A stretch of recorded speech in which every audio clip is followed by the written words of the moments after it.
going nowhere. Then there's no. I'm looking at you, Jake. I'm going to hear the name and I'm going to get PTSD. But the cream will rise to the top, oh yeah. My thing this week was actually going to be about NHL's expansion and adding more elements of diversity into the game. It goes back to the LA expansion in 1967, and then the acquisition of Wayne Gretzky in 1988, and how that changed the landscape for everybody and everything that we know in terms of hockey. I mean, you remember in the 90s, hockey jerseys were a fashion statement. Mm-hmm. Everybody was wearing them. I mean, they were in rap videos left and right. And I mean, Snoop Dogg had the Pittsburgh Penguins jersey. I think it was in Gin and Juice. I think it was. Salt and Pepper had a Devils jersey that they would always wear. Tupac would always wear a Detroit Red Wings jersey. I mean, hockey should be a game for everybody. And I've said this on social media. I've said this on Facebook, on Twitter. Why would you not want to share the one thing you love more than anything with everybody you can share it with, regardless of gender, creed, color, race, so on? I can talk hockey for hours and hours and hours on end with a broomstick if you give me the opportunity to. Nice to know that I'm a broomstick. Yeah. Mark the broomstick aside. But I mean, I mean, as you can see, I'm wearing a Bullet Club t-shirt. I love wrestling. I'll talk wrestling with you for hours and hours on it. I'll talk hockey with you. Marvel, video games. These are things that I would love to share with everything. But the one thing I will say in regards to this, which goes down to my point, is that the NHL has to do a better job of marketing their players, and especially their players of color. They did a horrible job with Jarome Iginla, who should have been a gold mine for them. But Jarome Iginla was a guy that they should have marketed the absolute life out of, because he was, one, a great player and a Hall of Famer. Two, he had an amazing personality, and you could market him to anyone. He had a great look, a great smile to him, and he was very charitable in the community of Calgary. I mean, how did they drop the ball so badly on him? I don't get it. And now you have a guy like PK Subban who comes along. He's a great personality. He's funny. He's a nice guy by anyone's accounts that I've ever read or listened to. I mean, start marketing him more. And they were doing it for a little bit in Nashville, and hockey in Nashville started to grow a little bit too. I would love to see more players of color in the NHL, and I would love to see them in big cities and being marketed. And the NHL, not even just that though, but the NHL has to do a better job of marketing these players and having them involved in their communities, because it's not good enough right now. So if the NHL can improve on that, maybe we can market to a larger audience and have more fans watching the game. And now, by the way, speaking about other things you enjoy and love talking about, I am also wearing my Samuel Jackson. How's it taste? No, I can't stop yelling. That's how I talk. Haven't you seen my movies? Dude, that was a good one. And there's so much to love about that show from Bill Burr's writing and such. But they were marketing PK very well. And as a matter of fact, he was doing a lot himself. I mean, when he retires, there is a fantastic career for him in broadcasting for the NHL after this. Oh, yeah.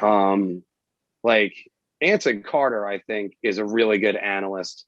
And PK, his personality, he might be the new Don Cherry.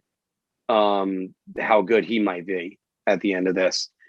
And yeah, it's just, when you start, hockey is probably the most inclusive community.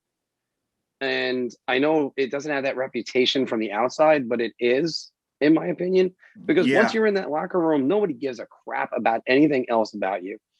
Are you a good person? Are you funny? And can you play?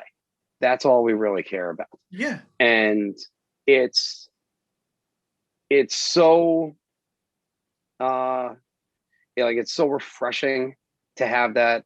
Like we've had just talking about hockey communities. I mean, it used to just be Canadians, and it was Canadians and Americans.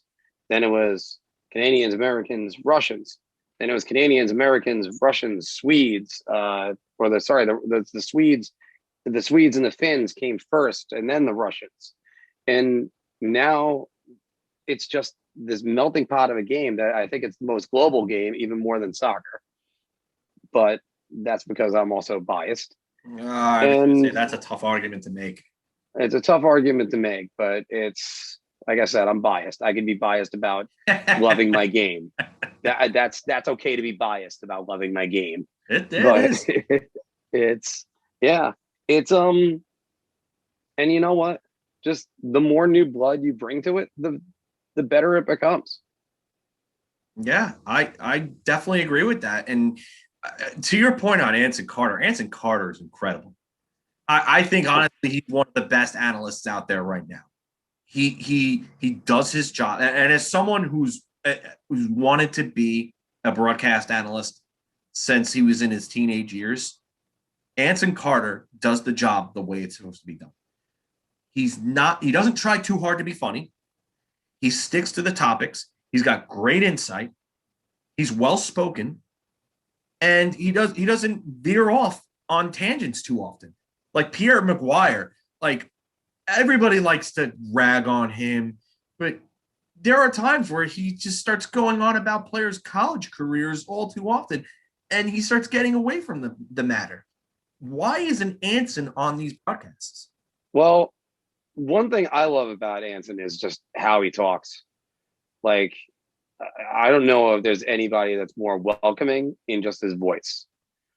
He does have a great voice for it. He's got a great voice. The only guy I can even compare vocal speech wise and everything like is Dave Maloney. And Dave Maloney, I mean, now as opposed to say like in the 90s he was high energy. He was a personality. I loved watching him on NHL on Fox. But now he's like that wise. I don't want to use the term grandfather, but he's don't say that to him. But I know, but he's just a wiser guy. I mean, if I could buy anybody a beer and talk hockey with, and I met Chris Kosopoulos, he is a fantastic guy. Dave Maloney would be top on my list. Just for the analysts right now. I mean, if JD gets back to that, that's a different story. Yeah, I was about to say there are very few that were better than John Davidson. JD was by far, I think, the best. But I mean, Anson's great with it. His chemistry, whenever he works with Brian Boucher, is fantastic. And like I said, it's just going to help the game. And you're right about this, though. They got to market better. The NHL doesn't market players; they market their teams. No, and teams come and go. Players come and go. Teams are there forever. You can do both. You don't have to go all the way to the NBA and market only the players, and the teams are irrelevant. Yeah. All right, that's my take on that. Yeah, no, I would agree. I think that they need to do a better job. You're definitely the NBA parallel that you brought up is really a great point because they go overboard and the players are all about their own brands in the NBA. There's nothing like that in the NHL. No player really has his brand in the NHL. I think the closest I've seen to that is probably Henrik Lundqvist, and that's because he has ventures outside of hockey. But I mean, the NHL's really got to do a better job of getting more, highlight on their players themselves. Give the players their stars, give them their opportunities and their commercials and stuff, and start really getting these guys into the communities more. And you know what? You're never going to have another Wayne Gretzky. It's never going to happen. But you could at least start making these guys more marketable and giving them, and opening them up to the fans and trying to bridge the gap there. Speaking about Wayne Gretzky, that I have a menu from Wayne Gretzky's restaurant from 1999, from the year he retired, and I hate you right and now. yeah, I stole it. Oh, It was I hate from you right now. Toronto. Oh. So I just want to bring I that wanted up. to go there so bad before it closed down. Oh yeah, Oh. but I think in the hockey culture, it's always that the name on the front is more important than the one on the back. But you could still do both. Oh, hey, you still here? Well, you know what you should do? You should watch some of these other videos on our channel, like this one, comment, and share it with other people.